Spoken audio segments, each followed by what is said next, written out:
is a message from the government of the HSF Hyperspeed Defense Force of the Galaxy Raceways. There has been a sight of an on-space car during the night time, and it makes a loud horn in the sky in space on planet Rela Destiny. As many people can hear it very far, the Supreme Commander tells others to stay in a public place and don't go alone with the other platoon to help you. Sonic Bumblebee and Viper Platoon are working together to find some space trains to help the passengers by the infection and a toxic sludge.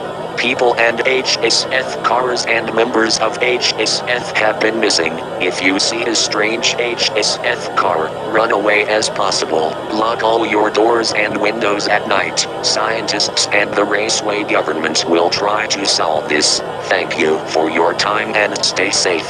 This is not a drill.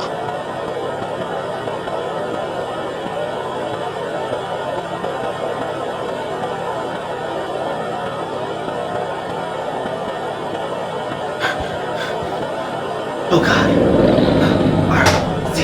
Z1. Z1, what is happening to you? What? Oh my God. No. No, Z1. No, please don't do this. Z1, please. It's me, your captain. Please don't do this. No. Z1, no. No. No.